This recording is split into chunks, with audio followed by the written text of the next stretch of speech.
Hi, everybody. My name is Kyle Wood, and I'm here today to help explain the value of feedback in the ESL classroom and how it can help students' language proficiencies level increase. And we're going to learn the different methods and concepts of how and when and where to give correct feedback. But first, we need to explain what is corrective feedback. So, corrective feedback, or CF, refers to teacher and peer responses to learners' erroneous second language production. Plain and simple, it's how the teachers correct the students' errors. But it is just more than that when you're inside the classroom, because only correcting their errors and not doing it in a systematic way is not really helping your students progress in the classroom. So we're going to learn some key concepts. So first we have recast. Recast is reformulating the language production of a said learner. Example, student, there is a apple. Teacher might say, a apple. We have explicit correction. The teacher directly stating the correct language form. The example from there is a apple, the teacher would say, you should say an apple. Clarification request, asking for further elaboration. Sorry, could you say that again? So this is kind of helping the student realize that there is a mistake without actually stating it. Metalinguistic feedback, highlighting the grammar error. So remember, what article do we use before a vowel? Then eliciting, asking for the learner to provide more information by repeating phrases of the learner's production. There is, and then repetition, repeating the wrong sentence. There is a apple. Now we have timing, online versus offline. Online, corrective feedback, given at that moment in time. And then offline, corrective feedback, delayed until the task has been completed. And then a quote by Harmer. When students are engaged in a discussion, the teacher should not intervene. I think this is very important as an ESL teacher, because constantly interrupting a student while they are speaking and creating their own authentic text or language can really turn them off in the classroom and continue to want to speak out more and more.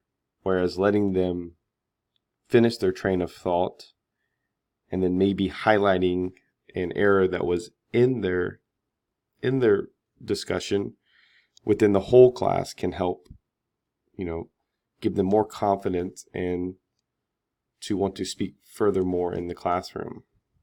Offline is more, I think, with written ESL, that is usually more delayed until after the task is complete.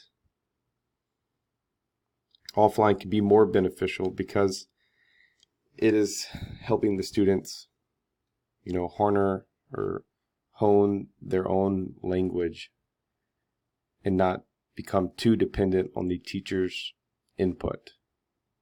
They're on the steps to become autonomous learners in a sense. But online is also very common, I believe, in the ESL classroom, because the size of the classroom and the time of the class, and also when you're trying to get to every student and help correct their errors so that they don't maybe just think they didn't make an error and then that continues. So it can be very troublesome to judge what to do, whether to be online or offline. And then what errors to target?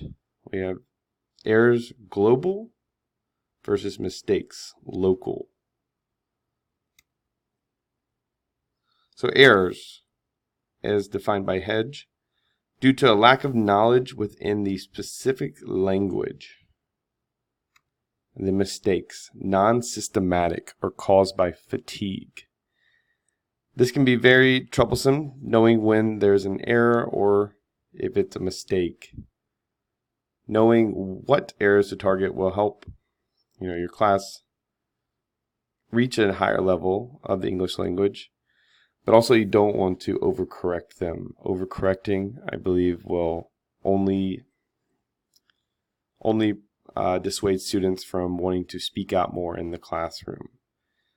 And it's also important to understand where their ESL language, their prior history of learning a second language, and understand the concepts that they know, and to have a better understanding of their history of learning. So knowing if it's an error or if it's a mistake, and maybe to let mistakes just go unnoticed is okay from time to time, I believe. If it is, they use the incorrect article, or if it's writing and they forgot a period or a comma or something like that, it's, maybe correct it, but don't have to make a big explanation about it. And then how to treat errors. Explicit versus implicit corrective feedback. So implicit, teacher requests clarification. They are indirectly asking. So it's indirect. And output prompting feedback. It's causing the student to do some thinking by themselves and not to be given the direct answer. And then explicit corrective feedback. Teacher gives the correct answer. It's direct and it's input providing feedback. So the teacher is explaining the answer and what was incorrect about their language production.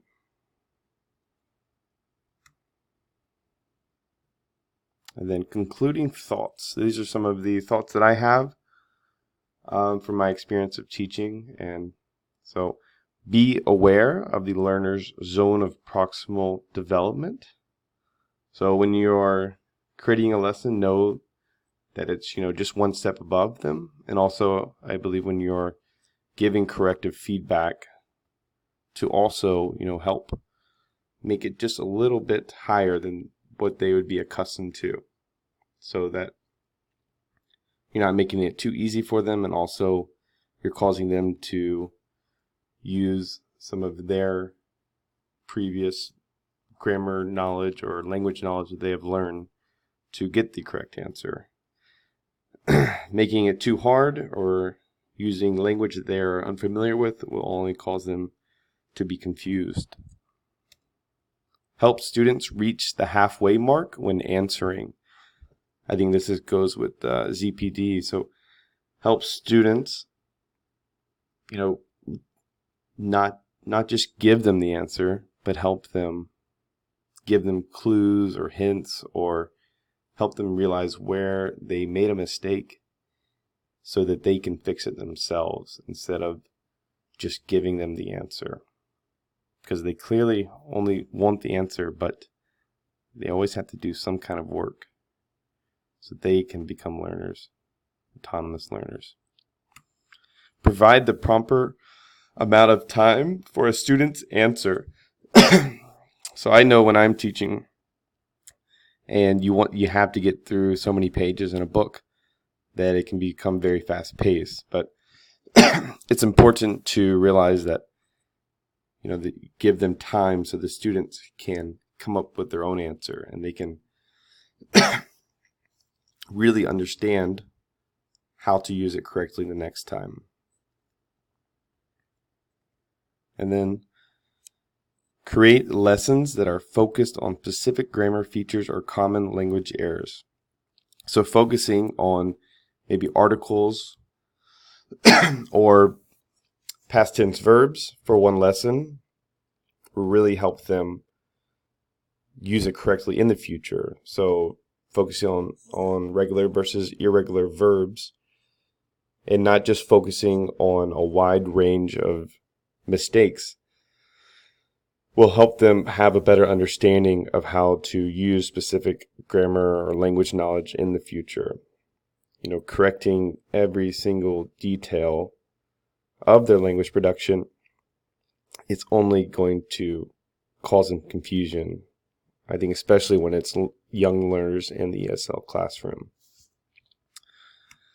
All right, well, thank you for listening to my presentation. If you have any questions, you can comment below.